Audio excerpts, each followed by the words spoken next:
Hello, everyone. Today's topic must be a popular one because there are over 100 registered and ready to learn, and I am so thrilled. Thank you to each and every one of you that expressed interest, and those that are viewing live and those that will view later. My name is Heather Reed. I use she, her pronouns. And for those using accessibility technology, I am a 61-year-old white female, and I've got ash-colored hair, red glasses, and I'm wearing a navy top, and I'm coming to you from my home office.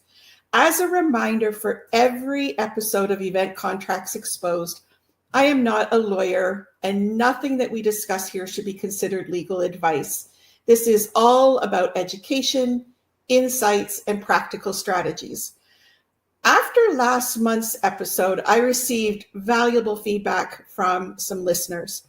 I learned that I give away way too much information at one sitting and that I need to use visuals more often to help learners follow along.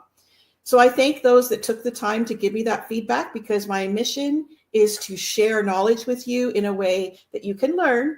And I've implemented changes to this episode.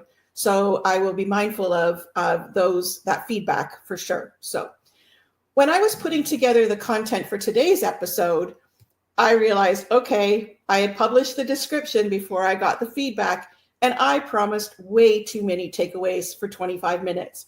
So I've broken the topic into 2 episodes, today and then the next one on Wednesday, October 15th, right here on LinkedIn. So when we are done here, I would encourage you to register right away for the October session. So let's get into the learning. Today's topic, as I said, is a popular one. Heads in beds negotiating room blocks. So a room block, or what I often call a sleeping room block, are a central part of event and hospitality contracts because they directly affect both the client's obligations and the venue's revenue forecasting. So in the most simplest of terms, a room block is a group of sleeping rooms created that contains a specific number and type of sleeping rooms that have been negotiated and contracted typically at group rates and under specific conditions for a meeting or an event. A sleeping room block is a contractual agreement with a venue to reserve a set number of rooms for attendee at a special rate with terms around dates, rates, deadlines, and potential penalties. When you have reviewed enough sleeping room blocks in proposals or in contracts, you will begin to realize that there are typically 1 or 2 different formats that we see most often. The example shown on the screen here is a sleeping room block that has been organized by date, and that date is shown in the left-hand column. And it shows the various types of sleeping rooms in the columns that are moving towards the right. The far right column has a total number of sleeping rooms for that specific date. And then the bottom row of the chart shows the total number of sleeping rooms by type over all of the dates. So that's one format. The second typical or popular format is shown in this chart, whereby the sleeping room block has been organized by room types in the left-hand column, and then shows the contracted dates in the columns moving towards the right. The far right column shows the total number of sleeping rooms by type over all of the dates. And then that bottom row of the chart shows the total number of sleeping rooms contracted on each specific date. And then this graph shows a much improved format number 3, which is organized by room type, room design, bedding, and room view, all itemized in the far left column, and then shows the contracted dates in the columns moving towards the right. So this is one that I would be a fan of. It is obvious that this detailed sleeping room block chart does not leave any room for ambiguity. It leaves no room for errors in what the client is actually booking for their sleeping room block. You will see under room type that we have descriptions like standard, deluxe, and executive suite that describe design and layout. And then we have queen, queen, or king, which describe the size and number of beds in the sleeping room. Then we have ocean view and city view, which describes the location within the venue. And you will also notice that we have included special requests like fully accessible rooms and separately categorized staff rooms. So this fully explicit breakdown of sleeping room options captures the full expectations of the client while holding the venue accountable for ensuring that they provide the client's expectations, the contracted rooms. So while there may be a wide variety of sleeping room options within a venue, it is prudent for the client to request as much detail about the sleeping rooms that they want to be assigned and have reserved for them, and to have as much detail in the chart so that it is reflected and there's no ambiguity. So we will look for things like descriptive terms that are used to categorize sleeping rooms. So we could look at occupancy, for example. How many people can stay in one sleeping room? So you may see terms like single, double, triple, or quadruple rooms. I don't see a lot of those terms expressed in contracts, but there may be cases where this room is only for a single occupant. Quite often we will see bed size and number of beds. So how many beds are in the sleeping room, and what is the bed size or bed sizes? So you may see terms like twin room or queen room, king room, double room, or studio room. So that gives you a flavor that there's one twin, there's one queen bed, one king bed, perhaps there's two double beds, two queen beds, etc. Then we go to design and layout. So these may describe the floor plan and or the furniture in the sleeping room. You may see terms like standard room, deluxe or superior room, executive suite or junior or mini suite. There is no existing industry standardization of these terms. So while we might want to make assumptions about what each of these terms means, it is best for the client to ask every single venue what their room titles actually mean. Then we get into amenities. Amenities are desirable or useful features of a thing or a place. So for sleeping rooms, amenities are those items that help to provide comfort, convenience, and enjoyment.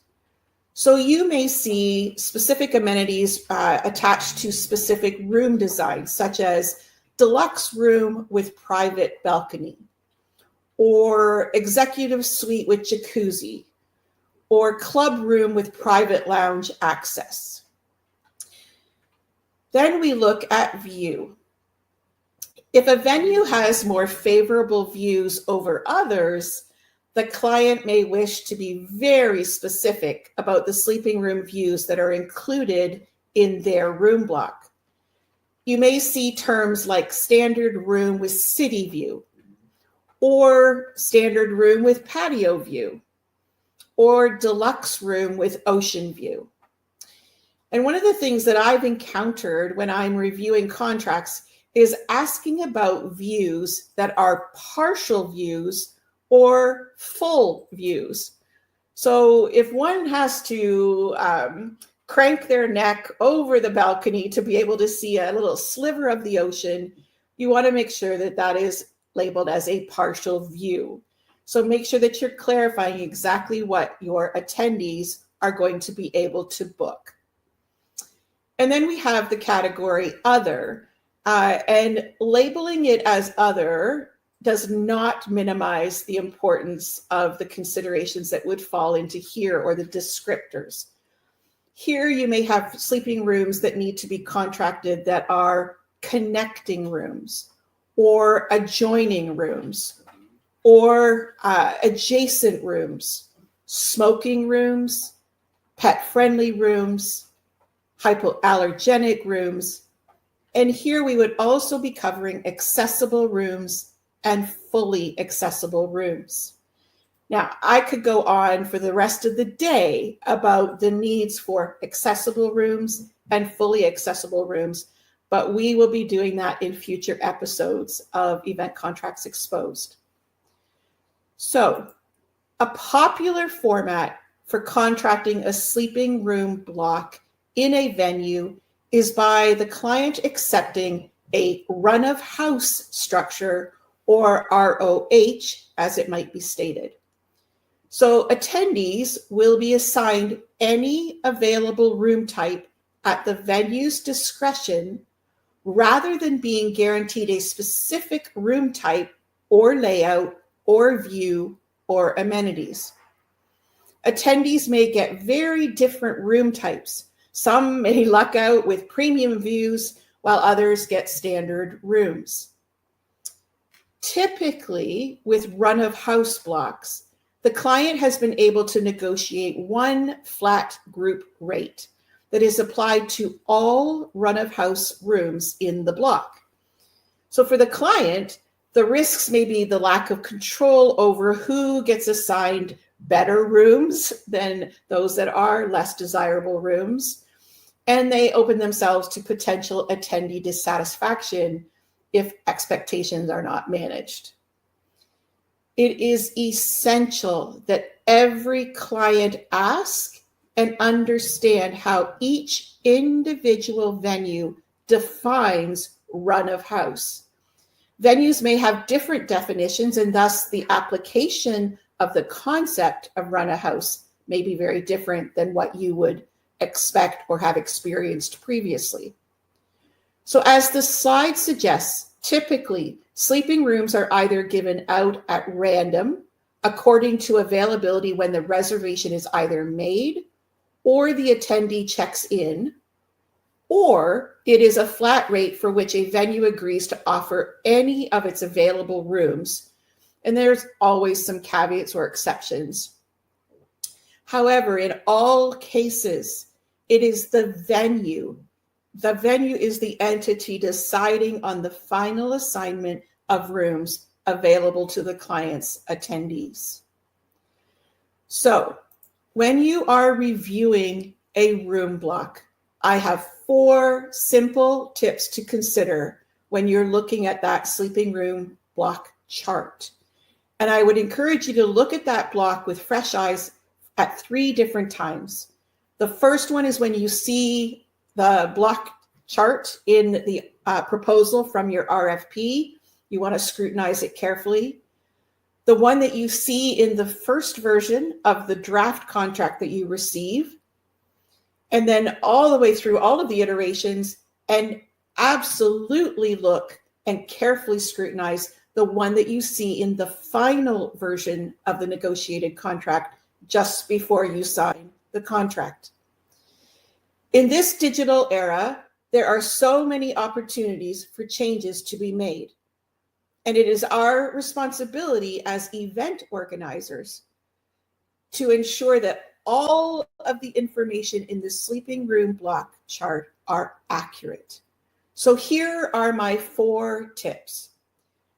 Absolutely check the listed calendar dates against an actual calendar for the contracted year. I've seen many, many, many mistakes made in contracts that I review. Check the number of sleeping rooms per room type by date to ensure that they match either your requested number in the RFP, or if they match all of the negotiated changes that you've put through over the course of the negotiating journey. Number 3, check the mathematical addition of both columns and rows as applicable. Always be doing the math. And then if the features of your room block, and this is particularly when you start the negotiating journey, if there are features that are missing, such as totals, such as names of the days of the week, so if it's like 02/03/2025, does that mean it's February 3rd, or does that mean that it's the 2nd of March? So always be putting in names of the days of the week, or even the year if that's missing, and make sure that it has room type descriptions along with room views, along with amenities, along with floor plans. So if any of those things are missing, it is your responsibility, and I would empower you to ask for those changes to be made into the chart. That chart will become the booking Bible, and you want to make sure that you have that chart as rigorous and as reflective of what you have booked as possible. So, in addition to creating an appropriate configuration of sleeping rooms in the client's sleeping room block, equally important are the contract deals about what is included or not included in sleeping room rates. So I am going to briefly cover 5 sleeping room rate pricing approaches that venues commonly use. And I have to say, it was a long time before I realized that there was any other pricing model than just the sleeping room only. I had associations as clients, and it was typically in a hotel, and it was strictly sleeping room price only, and then everything else was extra. When I started reviewing client contracts, that's when I realized there's a whole lot of other pricing models. So let's start with the first one, the European plan. The European plan refers to sleeping room rates that reflect only the price of using the sleeping room. So that's the one I was most familiar with. The sleeping room rate may vary dramatically within a European plan, as the sleeping room rates are often tied to room type, room occupancy, room layout, or room view variables. But to remember that the European plan only factors in the price of an attendee occupying a sleeping room. The continental plan, however, has more included than just the price of occupying the sleeping room. The continental plan also includes, continental breakfast for the persons that are occupying the sleeping rooms. So if a client is negotiating this kind of a rate plan for their room block, please take the time to negotiate specific language into the contract that identifies the individual items that are actually included in that continental breakfast. If this itemized list is not negotiated specifically, there's very little leverage left for the client if the venue significantly changes the breakfast inclusions. So if you have it clearly identified that it was a hot item and that there were some extras in that, quote, continental breakfast, you want that to be in your contract so that you can go back and leverage that that's what you agreed to with that sleeping room rate. Then we have the American plan. The American plan is a pricing plan that includes the use of the sleeping room as well as all meals. In a similar way as I just encouraged all clients to itemize the inclusions of breakfast, here clients may want to negotiate and include language in the contract about what constitutes all meals. And you may you may base that all meals on what has been itemized in the venue's proposal, or what you've experienced on a site visit, or what you've had discussion about what exactly do the meals look like. So in this case, it would be 3 meals: a breakfast, a lunch, and a dinner. Then we have a fourth model, which is the all-inclusive plan. So that's building on the American plan, but the all-inclusive plan typically includes the use of the sleeping room and all of the meals, snacks, and alcoholic beverages. And this pricing format for sleeping rooms is commonly used in resort and cruise ship settings. So your attendees, if it's an incentive trip, for example, they're going to be able to go and not have to open their wallets for food, for snacks, for drinks, because all of that is included in their sleeping room rate. And then finally, we have the complete meeting package. So here you might encounter what's called a CMP, not to be confused with certified meeting planner, but it's the complete meeting package, and that's a pricing plan for sleeping rooms. So the complete meeting package pricing plan typically includes the price of sleeping in the room, all of the meals, continuous nutrition breaks, and support services such as meeting room space, AV, and on-site amenity use. So the charge is broken up so that each attendee helps to underwrite, if you will, the offering of meeting space, AV support, and other on-site amenities.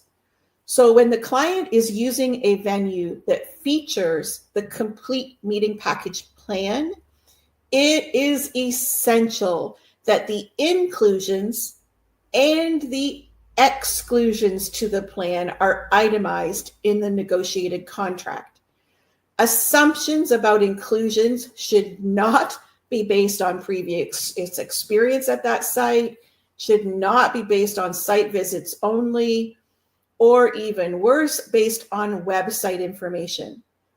All of that information about what's included and even what is excluded needs to be put in writing in the contract. So, as you can tell, we are running out of time for today. I don't want to bamboozle you. You're drinking water from a fire hose. So I've taken this and broken it down into 2 sessions. So I would encourage you to register today on Planner Protect's LinkedIn profile for the continuation of this topic. And that is being held on Wednesday, October 15th. You can find all of our episodes on the Planner Protect's YouTube channel. And as I always say at the end of an episode, a well-negotiated event contract isn't just a document. A well-negotiated event contract is your power, it's your protection, and it's your peace of mind. Bye for now, folks.